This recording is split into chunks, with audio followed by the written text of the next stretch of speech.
जय श्री कृष्ण। दंडवत प्रणाम।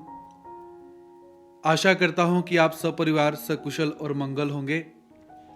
हमारे शास्त्रों के अंदर एक बात बार बार दोहराई जाती है और हम उसी बात को भूल जाते हैं। वो बात क्या है कि अपने मन को निर्मल रखना चाहिए। मन के अंदर विकार हमारे पैदा होते हैं, हम उन विकारों को समाप्त करने की बजाय जब अपने मन को हम निर्मल करने का प्रयास करते हैं तो हम पापों से और दोषों से मुक्त होने का प्रयास करते हैं।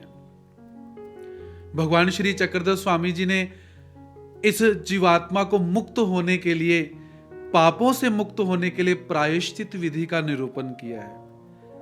प्रायश्चित हम तब करेंगे जब पापों का ज्ञान होगा कि हाँ भाई, जाने अनजाने में ये बात मेरे से घटित हो चुकी है। तो आइए आज हम इस श्रृंखला के अंदर कुछ 3 ऐसे पापों के विषय में, दोषों के विषय में श्रवण करेंगे जो हम सहसा कर जाते हैं।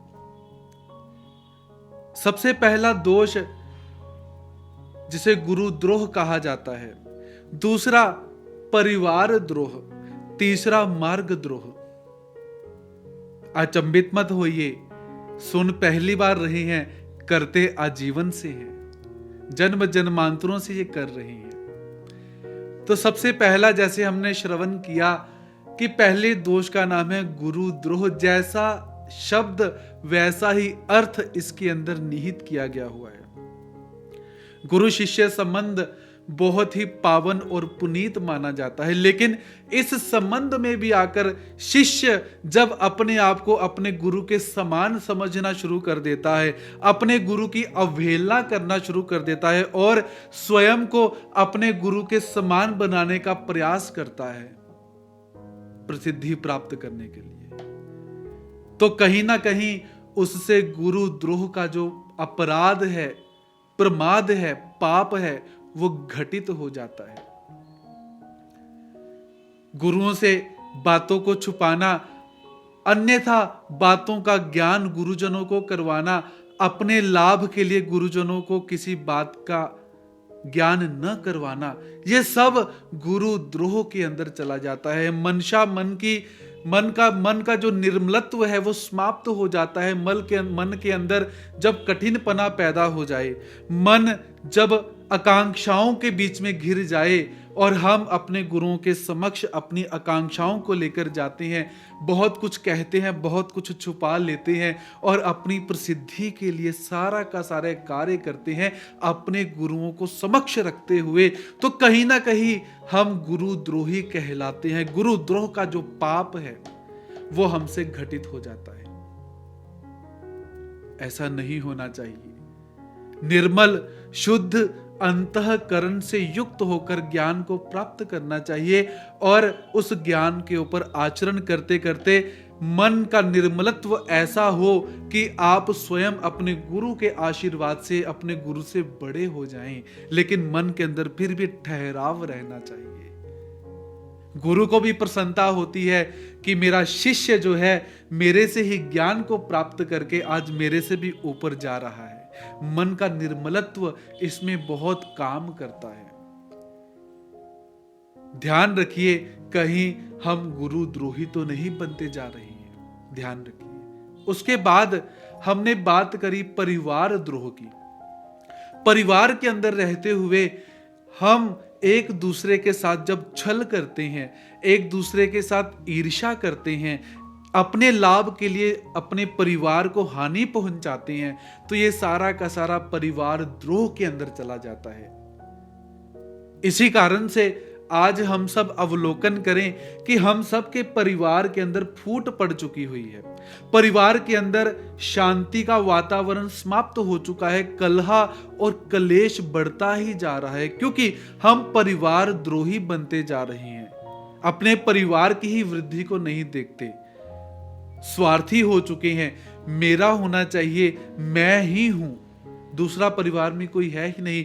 यदि कोई परिवार में दूसरा बढ़ता है तो हम उसे रोकने का प्रयास करते हैं। ध्यान रखिए, कहीं तुम परिवार द्रोही तो नहीं बनते जा रहे हो। आत्मचिंतन करो, आत्म मंथन करो। उसके बाद मार्ग द्रोह नाम का तीसरा पाप। मार्ग कहा जाता है जहां पर साधु संत निवास करते हैं, पर मार्ग कहा जाता है जहां पर बहुत सारे साधु संत निवास करते हैं।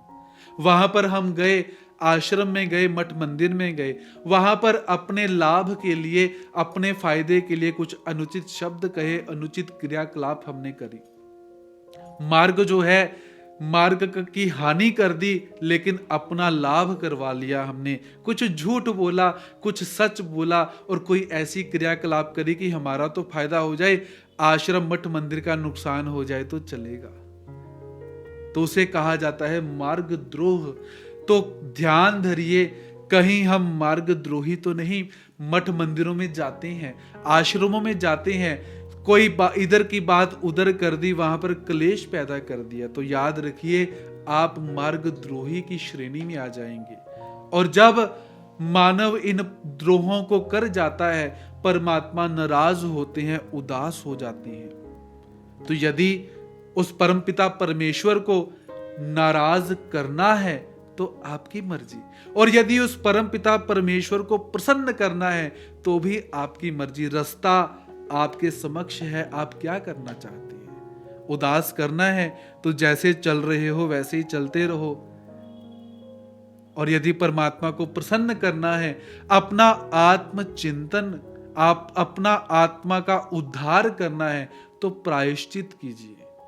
अपने दोषों की तरफ देखते हुए अपने गुरुजनों से, परमात्मा के समक्ष जाकर प्रायश्चित कीजिए, और इन दोषों को ध्यान में रखते हुए, इन दोषों का यदि आचरण हुआ तो आगे परमात्मा के समक्ष संकल्प डालिए कि हम आज के बाद ये दो दोष हैं, मार्ग द्रोह, परिवार द्रोह और गुरु द्रोह है, हम इसको नहीं करेंगे, ध्यान रखेंगे।